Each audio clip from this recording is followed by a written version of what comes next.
तो एक छोटे से छोटा व्यक्ति भी माननीय मुख्यमंत्री की कार्यप्रणाली से खुश है।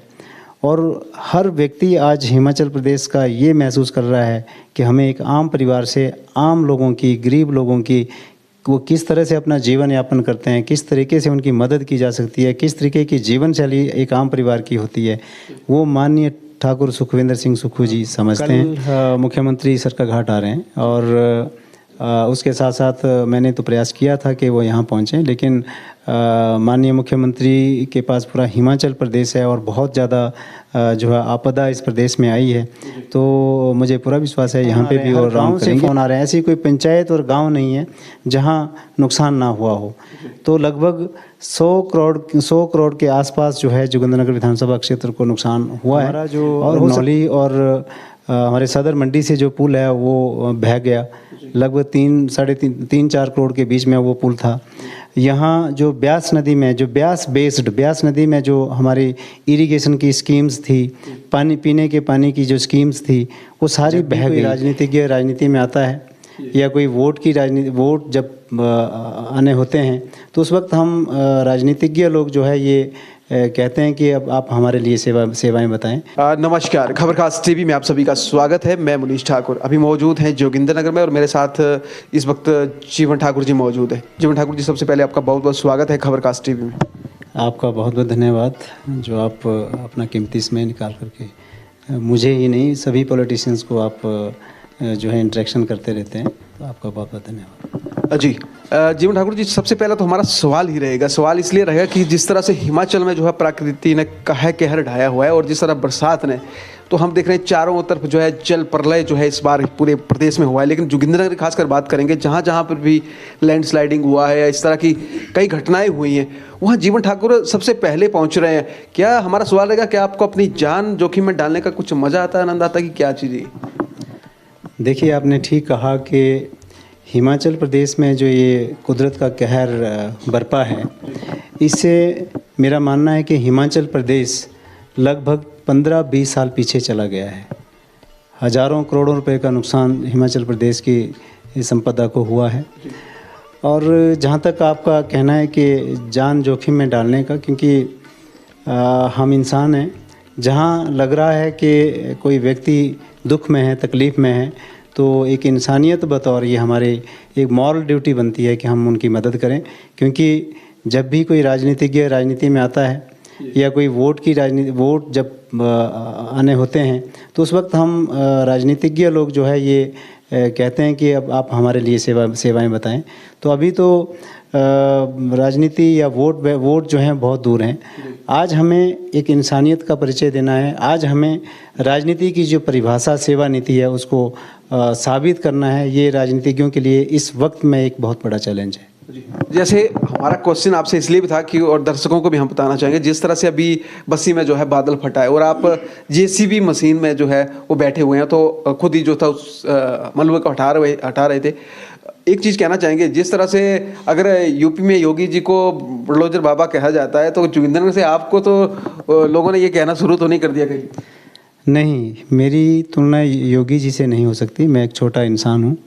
लेकिन जहाँ तक बस्सी का सवाल था, वहाँ पे जेसीबी के बीच में मुझे इसलिए बैठना पड़ा क्योंकि ड्राइवर भी डर रहा था, बाकी लोग भी डर रहे थे।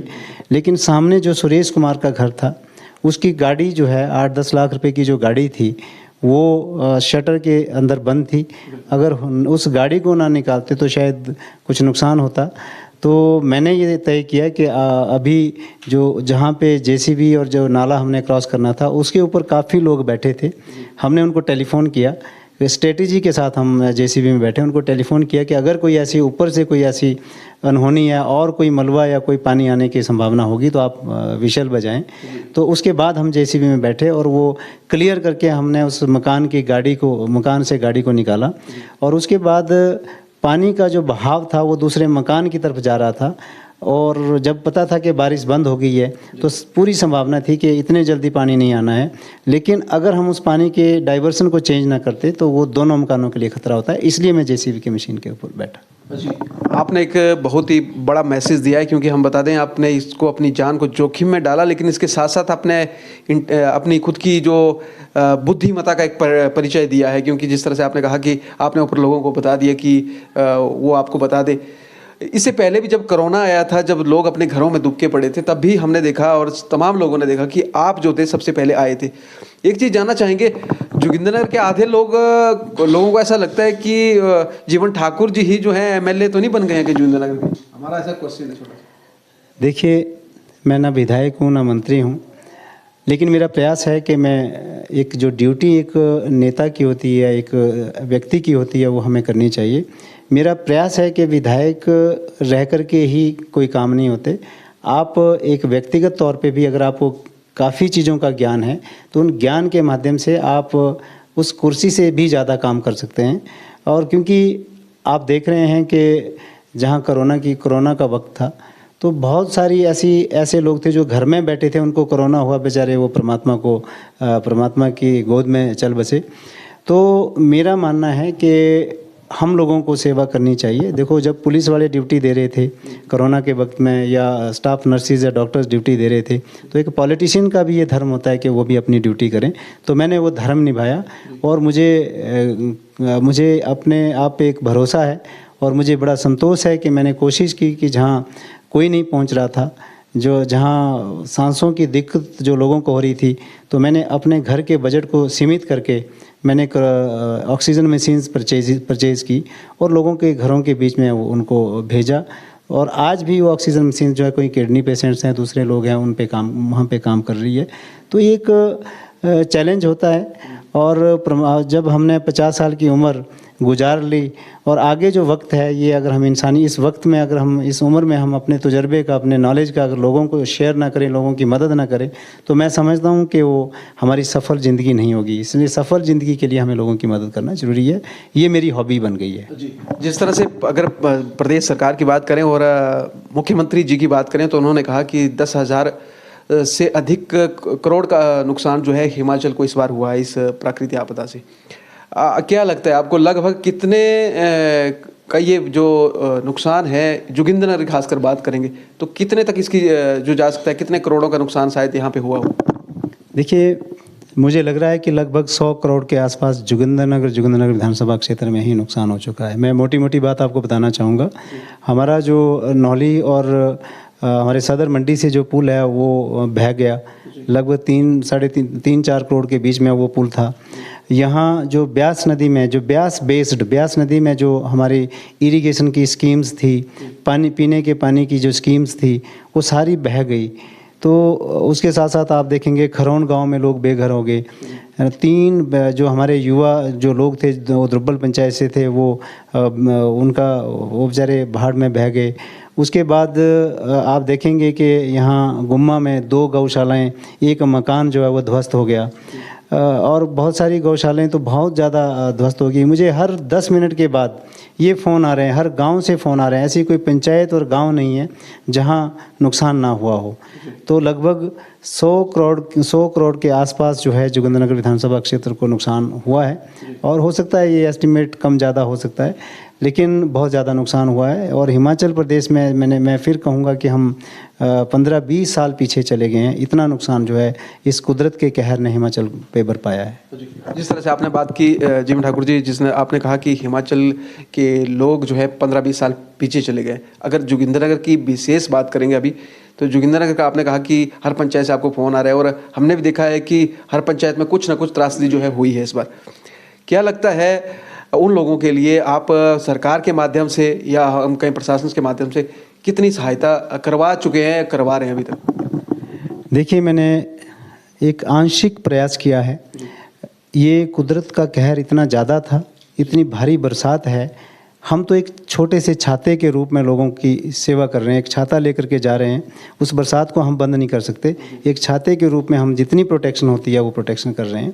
मैंने अपने स्तर पर प्रयास किया है कि लगभग 100-150 के आसपास तिरपाल जो है मैंने खुद परचेज़ किए, और वो चाहे 1000-1500 रुपये के तिरपाल हैं, लेकिन मैं समझता हूँ अगर उस मौके पे जब किसी के आंगन में जो पानी जो है वो रिस रहा है, कच्चे हमारे मध्यम परिवार के लोग हैं, आंगन कच्चे हैं, मकान पक्का कर दिया है, धीरे धीरे बेचारे अपनी पूरी उम्र की कमाई वो लगाते हैं उस आंगन में, अगर उस आंगन को हम 2 तिरपाल के अगर 15-3000 रुपये के तिरपाल से हम बिछाते हैं और वो घर जो है उससे सेफ़ होता है, क्योंकि पानी रिसता है, पहाड़ी इलाका है, नीचे को ढांक होती है और वो चला जाता है और वैसे वैसे वो जो है मकान को नुकसान होता है। तो मैंने लगभग 150 के आसपास तिरपाल खुद खरीदे हैं और कुछ मेरे जो साथी हैं उन्होंने सहयोग किया है, तो ये हम कर रहे हैं। और जो गरीब परिवार है कुछ राशन किटें भी हम दे रहे हैं। तो इस तरीके से कोशिश कर रहे हैं कि हम थोड़ी मदद सब लोगों की करें, और कुछ प्रशासन के माध्यम से जो जहाँ पे प्रशासन नहीं पहुँच रहा है हम उनको अलर्ट कर रहे हैं। आज हमारी पानी की स्कीमें टूट गई हैं, वहाँ बहुत सारी सड़कें अवरुद्ध हो गई हैं, वहाँ आज भी मुझे चुल्ला से और कोठी गांव से फ़ोन आ रहा है कि हमारे पास यहाँ नीचे डेथ्स हो गई हैं, हम आज आ नहीं रहे हैं, एक गांव दूसरे गांव से डिस्कनेक्ट हो गया है। लेकिन फिर भी हमने कोशिश की कि पीडब्ल्यूडी विभाग के माध्यम से अभी हमने लगभग 70% जो है वो रोड खोल दिए हैं, और बाकी काफ़ी जगह जो अभी भी अवरुद्ध हैं रोड्स, उसके लिए जेसीबीज़ काम कर रही हैं। मैं समझता हूँ कि जल्द से जल्द हम बाकी जो क्षेत्र हैं उनसे जल्द से जल्द हम जोगिंद्रनगर में रोड की जो है रोड्स को खोल देंगे। जीवन ठाकुर जी, एक क्वेश्चन हम यहीं से लेते हैं। जिस तरह से आपने बात की रोड खोलने के लिए, हम बात करेंगे जिस तरह से कुल्लू मनाली में इतनी आपदा आई है, मुख्यमंत्री जी ने वहाँ पे दौरा किया हुआ है, क्या लगता है, आपके माध्यम से जानना चाहेंगे, क्या आपका प्रयास रहेगा कि मुख्यमंत्री जी जोगिंद्रनगर का भी दौरा करें, और जितना आपने कहा कि 100 करोड़ से भी अधिक का नुकसान जो है जोगिंद्रनगर का हुआ है, क्या इसका भी वो जायजा लेने आए?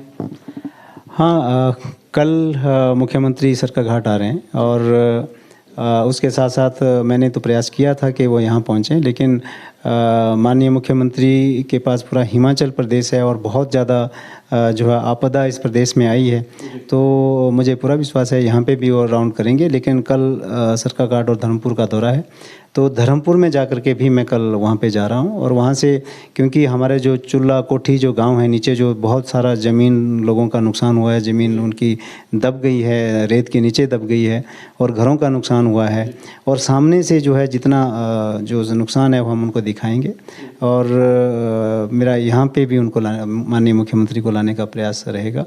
मेरे समय पर उनके ऑफिस में, मुख्यमंत्री के ऑफिस में पत्राचार के माध्यम से भी मैं उनको इन्फॉर्म कर रहा हूँ, टेलीफोनिकली इन्फॉर्म कर रहा हूँ कि जोगिंद्रनगर में ये नुकसान हुआ है। तो प्रयास है मेरा, और मैं तो जो और भी लोग हैं उनसे भी मैं ये निवेदन करूँगा कि आप व्यक्तिगत तौर पे भी मदद करें, ताकि थोड़ी मदद जो है इस वक्त जब बड़े नुकसान से बचा सकती है।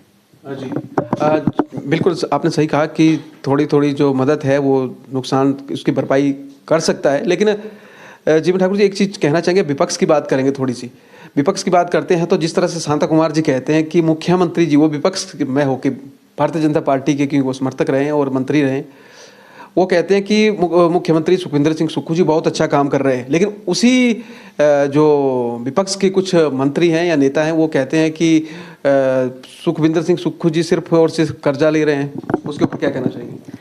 देखिए, माननीय मुख्यमंत्री जिस तरीके से जब से वो मुख्यमंत्री बने हैं, मैं समझता हूँ कि चलो वो विपक्ष के लोग हैं, उनका वो धर्म है, लेकिन मैं व्यक्तिगत तौर पे, और शायद अपने आप भी आप सर्वे करेंगे तो एक छोटे से छोटा व्यक्ति भी माननीय मुख्यमंत्री की कार्यप्रणाली से खुश है, और हर व्यक्ति आज हिमाचल प्रदेश का ये महसूस कर रहा है कि हमें एक आम परिवार से, आम लोगों की, गरीब लोगों की, वो किस तरह से अपना जीवन यापन करते हैं, किस तरीके से उनकी मदद की जा सकती है, किस तरीके की जीवन शैली एक आम परिवार की होती है, वो माननीय ठाकुर सुखविंदर सिंह सुक्खू जी समझते हैं।